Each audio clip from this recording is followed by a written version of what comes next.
अब मैं बजट पे आ जाता हूं। अब बजट में जो सीएम साहब के और डिप्टी सीएम साहब के जो आंकड़ों में अंतर है ना, वो भी मैं बता देता हूं आपको कि आपने मुख्यमंत्री जी 27 जुलाई को सदन में घोषणा की कि हमारे घोषणा पत्र को सरकार एक एक शब्द को पूरा करेगी, और वही बात आपने अभी भाषण में भी कही। लेकिन जो वादों की जो सच्चाई है ना, वो जनता के सामने आनी चाहिए। आप जब बोल रहे थे जिस प्रकार से जो अभिभाषण था, तो दो लाइनें मेरे याद आ गई कि वो झूठ बोल रहा था बड़े सलीके से, मैं एतबार न करता तो क्या करता। माननीय अध्यक्ष महोदय, कि वो झूठ बोल रहा था बड़े सलीके से, मैं एतबार नहीं करता तो क्या करता, कि अंदर और बाहर जो आंकड़े उनमें काफी अंतर आया है। आपने 7 फरवरी को अभिभाषण में गिनाया कि पिछले बजट में हमने 1272 घोषणाएं की थी, मुख्यमंत्री जी ने कहा, और आपने 297 तो पूरी कर ली, और 488 की प्रशासनिक और वित्तीय स्वीकृति निकल गई, और काम प्रगति पे, यानी हम दोनों को जोड़ें तो 785 घोषणाएं, यानी 61%। तो आप कह रहे थे 61% 7 तारीख को, और 19 को जब डिप्टी सीएम साहिबा ने अपनी बात रखी तो उन्होंने कहा कि 73% घोषणाएं प्रगतिरत हैं। तो ये 12 दिन में ही 12% का अंतर कैसे आ गया, ये बता देना आप जब बोल रहे थे। अच्छा, कोई बात नहीं, ज्यादा है ना। डिप्टी सीएम साहब ने पिछले भाषण में और सीएम साहब ने अपने भाषण में जो अंतर बताया कि आपने ये कहा कि 2028 तक प्रदेश को 350 बिलियन डॉलर की अर्थव्यवस्था बनाएंगे, ये सीएम साहब ने कहा 7 फरवरी को। और फिर 19 फरवरी को आपने बजट में कहा कि हम 2030 तक 350 बिलियन डॉलर की अर्थव्यवस्था बनाएंगे। तो फिर ये डबल इंजन की सरकार है, तो घंटा 2 घंटा लेट होए कि 2-2 साल लेट होए, 2-2 साल का अंतर आप चेक कर लेना। एक भी वर्ड, एक भी तथ्य, सबके स्रोत आपके बजट है, उनके आधार पे मैं बोल रहा हूं। और इसका कारण यही है कि अर्थव्यवस्था बिगड़ी है, इसलिए टारगेट बढ़ता जा रहा है। अगले बजट में और हो सकता है आप इसको 32 कर देंगे, 42 कर देंगे, तो समय बताएगा। पिछली बार जो आपने प्रेस कॉन्फ्रेंस की, मुख्यमंत्री जी आपने डिप्टी सीएम साहब को साथ ही नहीं बैठाया, बजट इन्होंने पास किया और आपने बजट पे प्रेस आपने की। अब की बार साथ तो बैठाया, पर अब की बार भी प्रेस को ब्रीफ आपने किया। तो वित्त मंत्री जी को भी थोड़ा मौका दो, जो बजट इन्होंने पढ़ा है तो थोड़ा सा बाहर बताएं तो सही।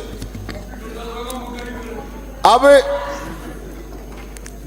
जो इसमें गैप आया है 2 साल का, जो 350 बिलियन की डॉलर की जो जीडीपी अपनी आगे गई है, उसका कारण मैं बताता हूं।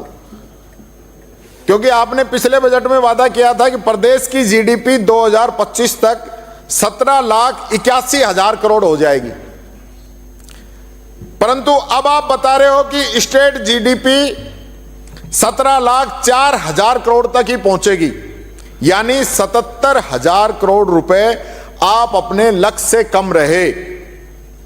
4% आपकी स्टेट की जो जीडीपी है ना, वो कम रही। इसलिए ये जो 2028 से 2030 हुआ है, और अगले बजट में ये जीडीपी और घटी ना, तो ये 30 से 32 भी फिर 35 भी आपका हो जाएगा। सारे अधिकारी इस चीज को समझ रहे हैं। हमारी सरकार के समय में जब हम काम कर रहे थे, जो विकास की हम बात कर रहे थे, 22-23 के बजट में हमने अनुमान लगाया था कि स्टेट जीडीपी 13,34,000 करोड़ होगी, लेकिन हमारी जो नीतियां थी उसकी वजह से ये बढ़ी और 14,13,000 करोड़ रुपए तक पहुंची। और 23-24 के लिए जो हमने अनुमान रखा कि 15,76,000 करोड़ रुपए स्टेट जीडीपी का साइज होगा, तो बीच में आपकी सरकार आ गई, थोड़ा सा कम रह गया, 15,21,000 करोड़ रुपए। नहीं तो पूरा ही जाता हमारा जो टारगेट था। ये तो बीच में आप लोग आ गए। और इस साल आपकी सरकार रही है और 77,000 करोड़ रुपए आप लक्ष्य से पीछे रह गए। आप दावा कर रहे हैं कि अगली साल 19,89,000 करोड़ रुपए स्टेट जीडीपी का साइज होगा। तो देख लेंगे वो कही भाई मेरा बाल कितना है, बोल जजमान अभी आया आगे, तो ये भी पता चल जाएगा कि जो आपका लक्ष्य पूरा होगा कि नहीं। आपने पिछले बजट में राजस्व घाटे का जो अनुमान लगाया था वो 25,758 करोड़ रुपए लगाया था, और अभी आपने कहा है कि इस घाटे को जो पहुंचने का अनुमान है वो है 31,939 करोड़ रुपए। यानी राजस्व घाटा भी आपने जो अनुमान लगाया था ना मुख्यमंत्री जी, उससे 24% अधिक हो रहा है आपको राजस्थान को, और आपका राजस्व घाटा स्टेट जीडीपी के 3.9 से बढ़कर 4.1% हो गया है। इसका खामियाजा तो राजस्थान की जनता को ही चुकाना पड़ेगा।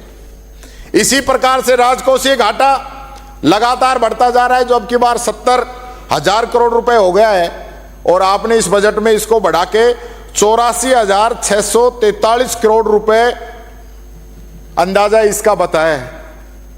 और यह भी जो आपका राजकोषीय घाटा है यह भी स्टेट जीडीपी के 1.4 से बढ़कर 1.9% हो गया है।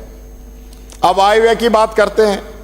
2024-25 में कहा कि लोन पेमेंट के अलावा नेट एक्सपेंडिचर 3,34,796 करोड़ रुपए होगा, परंतु आपका नेट एक्सपेंडिचर पूरा नहीं हुआ और करीब 1,000 करोड़ रुपए कम खर्च करके 3,33,259 करोड़ रुपए का आपका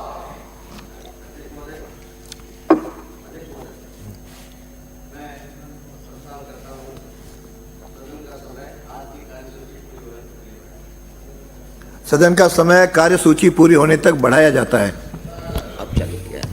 और आमदनी की अगर बात करें तो आपने 2024-25 में नेट रिसीट जो 2,64,787 करोड़ रुपए होगी, पर आपकी रिसीट करीब 1,600 करोड़ रुपए कम रहकर 2,63,168 करोड़ रुपए ही रही। तो आप बार बार कहते हो कि हम तो इंफ्रास्ट्रक्चर पर खर्च बढ़ा रहे हैं, कैपिटल आउटले बढ़ा रहे हैं। आपने 2024-25 पर कैपिटल आउटले का बजट रखा 44,216 करोड़ रुपए, पर आप 13% ही कम खर्च कर पाए और आपका खर्चा हुआ केवल 38,288 करोड़ रुपए। आपने खेल कला साहित्य के अंदर 65,000 करोड़ रुपए आपने लिए थे बीई में, लेकिन आरई में क्या आया 63,516, आप खर्च ही नहीं कर पाए। ऊर्जा में 30,729 आपने बीई में लिया था, लेकिन खर्च आपने ज्यादा कर दिए 33,051, लेकिन ये पैसा जा कहां रहा है? बिजली तो आई नहीं रही। आपने कहा नेट बैंकिंग भी नहीं करेंगे, महंगी भी नहीं खरीदेंगे, तो बिजली भी नहीं आई, खर्चा भी बढ़ गया। इसका भी जरा बता देना। समाज कल्याण में 24,000 करोड़ रुपए आपको खर्च करने थे, आपने 22,797 खर्च किए, क्योंकि समाज कल्याण तो वैसे भी आपका फेवरेट विषय नहीं है, 10वें नंबर पे है। शहरी विकास में भी 16,918 करोड़ रुपए खर्च करने पड़े, उसकी जगह आपने 14,641 किए। और एग्रीकल्चर किसान, उसके भी आपको 14,544 करोड़ रुपए खर्च करने का अनुमान था आपका बीई में, लेकिन आरई में आपका 14,000 सिर्फ 36 करोड़ रुपए आया।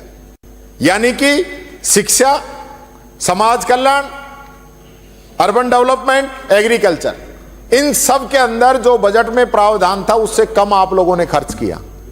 ये आम जनता का पैसा था, आप खर्च नहीं कर पाए, इस पे भी जवाब दे देना। और आपको जो टैक्स था, टैक्स में 4% की कमी आई है, आप टैक्स ही वसूल नहीं कर पाए। चाहे वो सेंटर के जो कर हैं उसके अंदर हमारा हिस्सा हो, चाहे स्टेट जीएसटी हो, सेल टैक्स हो, वेट हो, एक्साइज हो या अन्य कोई टैक्स हो, आप सब में पीछे रह गए। क्यों नहीं कर पाए? यानी आप ना पूरा टैक्स वसूल पा रहे हो न पूरा खर्चा कर पा रहे हो। दोनों ही चीजों में आप फेलियर हैं, दोनों ही चीजें पूरी नहीं कर पाए जो आपने बजट में अनुमान लगाया। इसके बाद आपने ईआरसीपी के लिए कहा कि हम ईआरसीपी लेके आएंगे। ईआरसीपी को आपने पीकेसी किया, फिर आपने श्री राम जल सेतु किया, नाम बदलते रहे। आज एक बात पूछना चाहूंगा, एमओयू हमने मांगा, आपने नहीं दिया, यही मांगा था आपने, यहीं पे मना किया। हमारे माननीय सदस्य कोटा से आते हैं धारीवाल जी, उन्होंने क्वेश्चन लगाया तो जवाब आया कि इसके पेज बहुत ज्यादा हैं इसलिए हम नहीं दे पाएंगे। किसी अन्य आम पब्लिक ने आरटीआई लगाई तो उसके अंदर कहा कि ये जो है देश की सुरक्षा से जुड़ा हुआ मामला है इसलिए इसकी जानकारी नहीं दे पाएंगे। अब पता चला कि आपने पोर्टल पे डाल दिया, यानी कि आप विधानसभा में नहीं दे सकते, राष्ट्रीय सुरक्षा को खतरा बता रहे हो और पोर्टल पे आपका एमओयू डला है। मैं चाहूंगा आगे एक दिन आप पूरी चर्चा ईआरसीपी पे भी करा दो, क्योंकि ईआरसीपी जो है, आप कह रहे हो ईआरसीपी पे जो फंडिंग है वो 90% भारत सरकार करेगी, 5% हम करेंगे, 5% मध्य प्रदेश करेगा, तो हमारा 5% जो है वो बनेगा 2250 करोड़ रुपए। 45,000 की आपकी योजना है, तो जब 2250 करोड़ रुपए है, 12-13 हजार करोड़ रुपए हमने खर्च कर दिए। आपने अब इस बजट में भी 2 जगह आपने ईआरसीपी के लिए प्रावधान कर दिया, तो फिर ये या तो फिर भारत सरकार इसको राष्ट्रीय परियोजना नहीं बना रही, नदी जोड़ो अभियान के तहत नहीं ले रही, तो ये चक्कर क्या है, इसके बारे में भी जरूर आप इसके अंदर बताएं। दूसरा, आपने बजट में ये कह दिया कि हम एसेट मोनेटाइजेशन करेंगे, यानी इसका मतलब क्या है, सरकार अपनी संपत्ति बेचेगी। माननीय मुख्यमंत्री जी, आपके होते हुए राज्य सरकार की संपत्तियों को बेच के पैसा इकट्ठा किया जाएगा।